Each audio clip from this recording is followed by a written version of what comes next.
UT itu menghibahkan dirinya kepada pemerintah daerah atau kepada masyarakat setempat untuk mencetak sarjana atau pasca sarjana yang profesional. Karena kita menyediakan itu dulu. Jadi dengan 35 program studi, dengan 7 program studi S2, dengan 2 program studi S3, itu kita menyiapkan diri atau mengundang masyarakat atau mengundang pemerintah daerah, ayo kalau mau meningkatkan SDM silahkan ke UT. Nah, makanya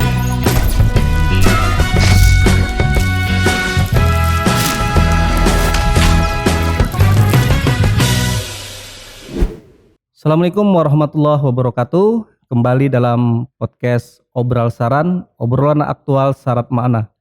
Pada kesempatan kali ini kita mengundang Bapak Suryawan, Kepala UT Pokjar Kabupaten Pasir, Universitas Terbuka, sebuah universitas milik pemerintah, milik negeri yang berakreditasi B. Mengapa kami undang beliau? Karena keberadaan UT ini sangat penting bagi masyarakat kita atau bagi mereka-mereka yang sibuk dalam kegiatan aktivitas tapi ingin tetap melanjutkan perkuliahan. Langsung saja kita sapa Pak Suryawan. Assalamualaikum Pak. Waalaikumsalam warahmatullahi wabarakatuh. Selamat pagi Bapak dari Kominfo. Ya, pagi Pak. Terima kasih sudah menyediakan waktunya untuk datang di studio kami Pak. Kami mengapa mengundang Pak Suryawan, rasanya peran-peran perguruan tinggi ini karena memang di Pasir ini kita tidak cukup banyak ada keberadaan perguruan tinggi dan sepertinya di tengah kesibukan mungkin pegawai atau pekerja di luar pemerintahan, rasanya peran-peran Universitas Terbuka ini sangat diperlukan. Mungkin Pak Suryawan bisa menjelaskan keberadaan UT di Kabupaten Pasir ini Pak. Baik, terima kasih Pak. Pertama saya informasikan dulu bahwa Universitas Terbuka itu adalah universitas negeri yang ada di Indonesia itu sejak tahun 84. Universitas negeri. Kantor pusatnya adalah di Tangerang, di Jakarta, kemudian tingkat wilayahnya atau provinsinya adalah di Kalimantan Timur, kemudian pelaksananya ada di kabupaten kota di seluruh Kalimantan Timur bahkan seluruh Indonesia. Kemudian standarnya adalah standar ISO. Jadi UT itu bukan hanya ada di Indonesia, tetapi juga ada di 41 negara di dunia. Itu ada UT. Negeri kemudian sangat cocok atau sangat pas karena memang ada seluruh Indonesia. Karena program UT itu adalah melayani yang tidak terlayani. Semua pelosok negeri. Jadi sampai desa maupun kota. Karena memang disiapkan untuk mahasiswa atau calon mahasiswa yang memang pekerja karena memang UT itu banyak layanan, antara lain layanan belajar. Memang UT itu adalah pendidikan belajar jarak jauh yang sudah ada sejak tahun 84. Nah, tadi Bapak bilang dia UT ini melayani yang tidak terlayani, maksudnya artinya semua lapisan masyarakat bisa kuliah di UT? Semua, makanya namanya terbuka. Jadi terbuka itu artinya melayani seluruh lapisan masyarakat dimanapun dia berada, tidak mengenal umur. Yang penting dia adalah lulusan SLTA atau paket C, seperti itu. Jadi di pelosok-pelosok yang memang tidak bisa terlayani, yang tidak ada kampusnya, ditelayani. Nah, program studi, program jurusannya apa aja yang ditawarkan di UT ini? Pertama, di UT itu ada empat fakultas, yaitu Fakultas Ekonomi terdiri dari beberapa jurusan dan prodi. Kemudian Fakultas Hukum, Ilmu Sosial dan Ilmu Politik itu beberapa jurusan dan beberapa prodi. Kemudian Fakultas Keguruan dan Ilmu Pendidikan beberapa jurusan dan beberapa prodi. Kemudian Fakultas Sains dan Teknologi beberapa jurusan dan prodi.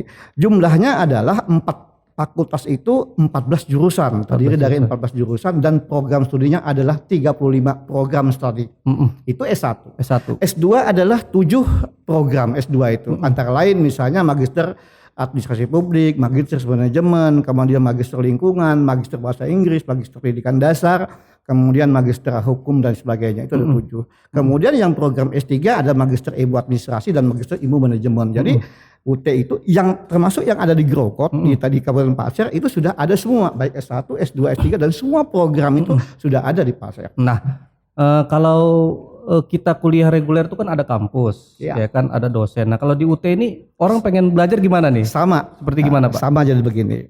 Jadi UT itu kan namanya belajar jarak jauh. Ada 2 layanan belajar yang disiapkan oleh UT. Pertama, layanan belajar tatap muka. Layanan belajar tatap muka itu ketemu langsung, mahasiswa ketemu langsung di suatu tempat dengan dosennya, dengan tutornya, gitu. Itu boleh di mana saja, apakah dia di sekolah, apakah dia di rumah, apakah dia di musola atau di masjid atau di gunung atau di lapangan terbuka. Yang penting kalau tatap muka itu minimal 20 orang. Jadi tidak perlu ada kampus khusus. Begitu juga tempatnya di mana saja, misalnya di desa, di mana-mana boleh. Berarti sangat fleksibel dan memudahkan sekali, Pak, ya. Iya, fleksibel, itu namanya tatap muka. Nah, kemudian ada lagi online. Online itu beda dengan online saat ini. UT itu online-nya sudah puluhan yang lalu sudah ada online-nya. Online ya. Kalau sekarang lagi trennya belajar daring, belajar online, UT sudah. Bagi UT itu bukan hal yang baru. Nah, itu sudah lama, sudah puluhan tahun yang lalu seperti itu. Jadi ada masalah dong. Jadi ada 2 layanan belajar itu. Jadi nggak masalah. Yang tatap muka itu kan hanya Sabtu dan Minggu. Sabtu dan Minggu, kemudian kalau yang online kan bebas dia. Yang penting 1 semester itu dengan durasinya adalah 8 kali pertemuan, baik yang tatap muka maupun online. Artinya dia masa durasi semesternya itu hanya 2 bulan, hanya 8 minggu. Nah, bagi yang berminat ini untuk kuliah di UT seperti apa? Kan kita ada 10 kecamatan, orang-orang di luar Growcode seperti apa? Baik. Jadi kalau yang pertama kan mudah, persyaratannya jelas mudah. Persyaratan itu misalnya lulusan RTA, ijazah yang sudah dilegalisir, pas foto, KTP, KK, dan mengisi formulir. Nah, bisa datang ke sekretariat UT yang ada di Labung Mangkurat maupun secara dikirimkan berkasnya melalui PDF. Tidak ada masalah. Tidak masalah ya. Tidak ada masalah seperti itu. Yang penting lengkap persyaratannya seperti tadi. Mungkin sedikit bisa cerita, Pak, untuk biaya pendaftarannya. Oke, baik. Pertama, biaya pendaftaran. Jadi biaya pendaftaran itu sebetulnya biaya pendaftaran secara nasional itu 105.000. 105.000. Kemudian biaya operasional Pokjar itu 300.000. Hanya itu. Hanya itu. Yang lain masalah jaket dan lain sebagainya, jaket paling 200.000. Hanya seperti itu. Kemudian SPP. SPP ini yang UT ini unik SPP-nya. Jadi tidak harus sekian. Jadi bahasanya UT itu tergantung isi dompet mahasiswa. Misalnya SPP, misalnya setiap prodi, program studi, dan setiap layanan itu SPP-nya beda. Misal ini online, dia mengambil pilihan online. SPP-nya kalau ilmu pemerintahan, ilmu administrasi negara, ilmu hukum, ilmu sosiologi dan sebagainya, di luar FKIP itu hanya 1.200. Itu termasuk buku loh. UT itu langsung buku, disediakan bukunya. Jadi mahasiswa tidak cari-cari buku lain, sudah ada bukunya. Banyak SPP langsung bukunya. Jadi dia belajar buku itu. Kemudian kalau yang tatap muka itu ditambah 1 mata kuliah itu 150.000. Jadi kalau anggap gini, prodi hukum misalnya, prodi hukum itu kalau dia tatap muka itu sekitar 2 juta. Kemudian kalau yang online sekitar 1.200. Itu per semester ya? Per semester. Yang lain-lain juga tergantung prodi. Tapi ada yang uniknya, yang spesialis begini. Mahasiswa itu boleh menambah mata kuliah, tidak harus namanya non-sipas pilihan. Misalnya 1 semester itu 6 mata kuliah. Tapi dia mau ngambil 8 mata kuliah boleh. Yang penting tidak lebih daripada 24 SKS. Sehingga mahasiswa yang mengambil mata kuliah lebih itu bisa yang memang ditargetkan 8 semester, dia hanya bisa menempuh 7 semester, hanya 3,5 tahun. Pak, di UT ini ada batas waktu dia masa kuliah harus menghabiskan waktu perkuliahan berapa tahun atau tidak dibatasi? Tidak. Memang di tengah kesibukan mahasiswa yang juga punya pekerjaan seperti apa? Tidak. Itulah UT. Jadi UT itu tidak ada DO. Tidak ada DO. Tidak ada dropout ya? Tidak ada target sekian tahun. Artinya 4 tahun atau 4 tahun setengah ini bisa dikeluarkan? Tidak. Misal begini, dia sibuk. Jadi semester 1 dia registrasi. Semester 2 dia sibuk. Dia kerjaan segala macam, ya gak usah registrasi. Bisa cuti sebentar. Jadi istilah cuti gak ada juga, pokoknya tidak registrasi. Nanti semester 3 ada registrasi lagi sampai, atau dia 5 tahun. Itu 6 status tahun. masih diakui? Tidak ada istilah dihapuskan di UT, tidak ada istilah dihapuskan di LED, tidak ada. Mahasiswa yang sudah 12 tahun, 13 tahun masih ada datanya. Oh, yang gitu. ada 12 tahun, ada yang 22 tahun masih ada datanya. Dari registrasi lagi nggak ada masalah. Tidak ada masalah ya. Jadi tidak mengenal umur, tidak mengenal batas waktu kuliah, itu tergantung mahasiswa. Semua pilihan mahasiswa. Nah, tadi kita sempat ngobrol-ngobrol sebelum acara ini Pak, sebenarnya tujuan keberadaan UT terutama tadi kan ya memudahkan ya, semakin memudahkan gitu Pak ya. Keberadaan UT di Pasir ini sejauh ini Pak Suryawan melihat seperti apa antusias masyarakat kita? Jadi begini, pertama, UT itu menghibahkan dirinya kepada pemerintah daerah atau kepada masyarakat setempat untuk mencetak sarjana atau pasca sarjana yang profesional. Karena kita menyediakan itu dulu. Jadi dengan 35 program studi, dengan 7 program studi S2, dengan 2 program studi S3, itu kita menyiapkan diri atau mengundang masyarakat atau mengundang pemerintah daerah, ayo kalau mau meningkatkan SDM silahkan ke UT. Nah, makanya kita lengkap, jurusannya kita lengkap semua itu. Kemudian antusias masyarakat, pertama memang sebagian besar mahasiswa UT yang kuliah itu memang dari yang sudah kalangan profesional, dari kalangan PNS, dari kalangan PTT, bahkan dari TNI dan Polri. Nah ini khusus Polri itu memang ada MOU antara Polri pusat dengan UT bahwa kalau Polri itu mau kuliah S1 itu di UT. Nah, itu ada MOU-nya. Nah sehingga saat ini memang UT di Polri UT itu banyak mahasiswa dari kepolisian, termasuk dari Brimob, dari sama dengan MOU dari Rutan begitu juga antara Kanwil, Kementerian Hukum dan HAM dengan UT itu sudah kerjasama. Jadi dari kementerian, dari Rutan, dari Lapas itu, kemudian dari kepolisian, dari Brimob itu kuliahnya di UT. Nah itu banyak, itu puluhan dari kepolisian kuliah di UT, baik jurusan ilmu hukum, baik jurusan ilmu pemerintahan, maupun komunikasi, maupun jurusan administrasi negara. Banyak. Komunikasi ada Pak ya? Semua ada, komunikasi juga ada. Nah ada yang sistem informatika, ada namanya salah satu prodi di sains dan prodi di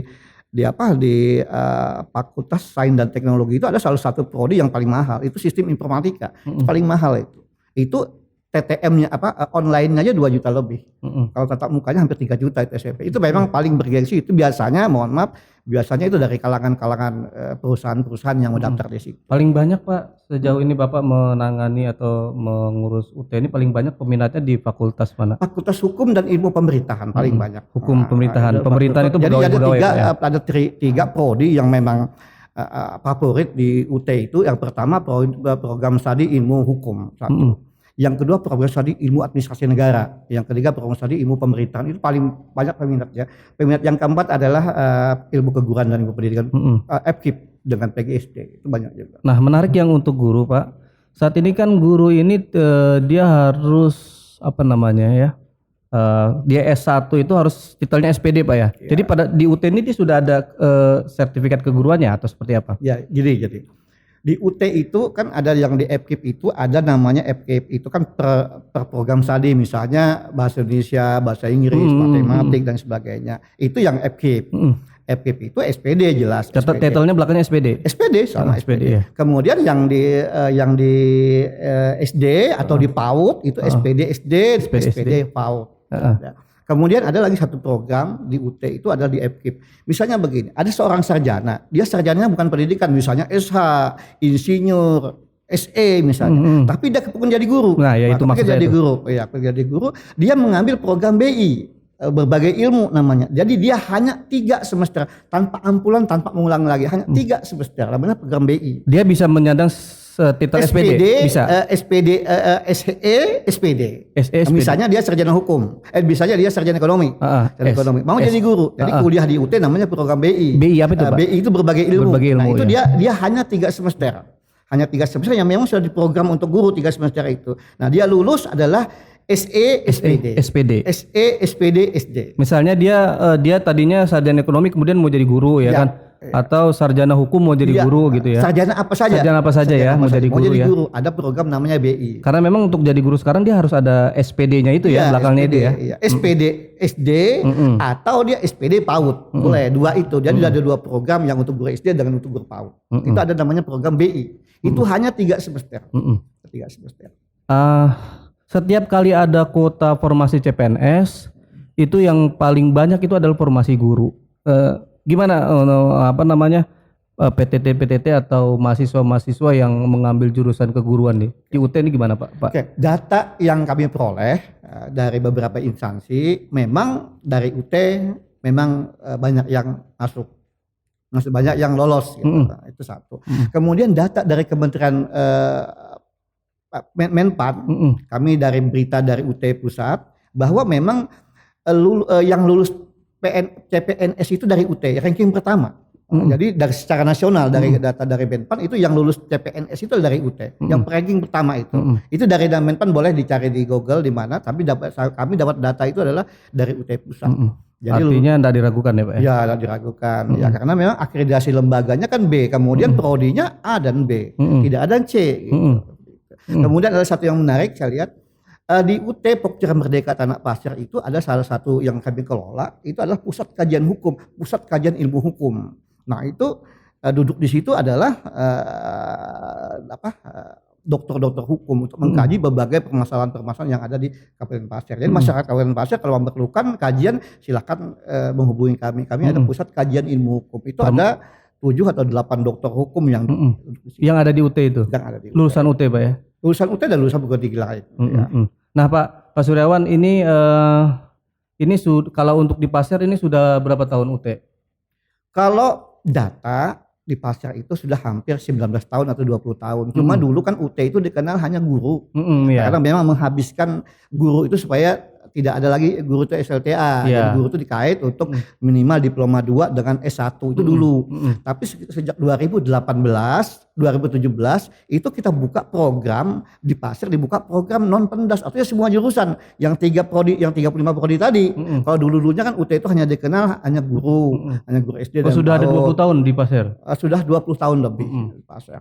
Tapi cuma memang tidak seheboh seperti sekarang karena dia hanya melayani guru SD aja kan yang belum sarjana. Tapi sekarang kan sudah dibuka program non pendas namanya, non pendidikan dasar. Itu sejak tahun berapa? 2016. Berarti hampir 5 tahun. Iya, 5 tahun. Dan lagi sebelum-sebelumnya mereka online dirangkul, jadi sudah mohon maaf di bawah 2014 sudah ada. Nah kemudian sudah banyak yang lulus. Kemudian UT itu untuk Kalimantan Timur itu kan sekitar 36.000 mahasiswa aktif. Nah kemudian kita setiap tahunnya untuk Kalimantan Timur ini setiap tahunnya mewisuda 1.200 mahasiswa di Pasir, setiap tahun. Di Pasir itu sekitar 100 sampai 150 orang berbagai jurusan. Apalagi yang ini akan datangnya lebih banyak gitu karena memang mahasiswa juga semakin banyak. Kita biasanya target tahun ini mahasiswa itu biasanya untuk Pasir itu kuotanya kita targetkan 450. Jadi UT itu menerima mahasiswa 2 kali loh. Kalau yang perguruan tinggi lain kan mahasiswanya 1 kali aja, setahun sekali 2 kali. 2 kali ya. 2 kali itu periode Maret dan periode September. Nah kita untuk tahun yang lalu yang periode Maret kemarin itu mahasiswa baru itu sekitar 350. Baik Pak Suryawan, terakhir kalau sekali lagi kalau bagi yang berminat untuk kuliah di UT mungkin bisa disampaikan detailnya, alamatnya di mana atau melalui daring atau melalui online seperti apa, atau kontaknya seperti apa. Baik ya. UT banyak media, di Facebooknya juga ada, di Instagramnya juga ada, tetapi kalau mahasiswa mau bertanya itu kan juga ada kontak kami 0852 Suryawan Pokja Merdeka Tanah Pasir, itu di Jalan Lambung Mangkurat dekat kantor Pemda. Ada pelang besar di situ. Jadi 0852 46587188. Nanti kami berikan brosurnya. Kemudian boleh mendaftar langsung, boleh juga mendaftar melalui online. Disampaikan berkasnya bentuknya PDF. Hanya itu. Jadi tidak ribet. Kemudian semuanya juga semuanya kita secara online, mendaftar yang kita kelola secara online. Jadi bukan semuanya terkoneksi secara nasional dan internasional. Baik, makasih Pak Suryawan atas waktunya. Terima kasih sudah datang ke studio kami dan berbincang-bincang soal Universitas Terbuka ini. Jadi cukup membuka pandangan kita bahwa kuliah tidak harus jauh ya Pak ya. Di Grogot pun bisa selama itu masih memang aktivitas kita, kesibukan kita masih bisa lakukan. Kuliah pun masih bisa tetap dijalani Pak ya. Dengan keberadaan UT ya semoga nanti mahasiswa atau pekerja-pekerja yang sudah punya pekerjaan ya, masyarakat yang sudah punya pekerjaan tetap bisa mengenyam pendidikan perguruan tinggi Pak ya. Iya. Baik, demikian perbincangan kita dengan Bapak Suryawan, Kepala UT Pokjar Merdeka Tanah Pasir, Tanah Grogot, Kabupaten Pasir. Sekian, wassalamualaikum warahmatullahi wabarakatuh. Waalaikumsalam warahmatullahi wabarakatuh.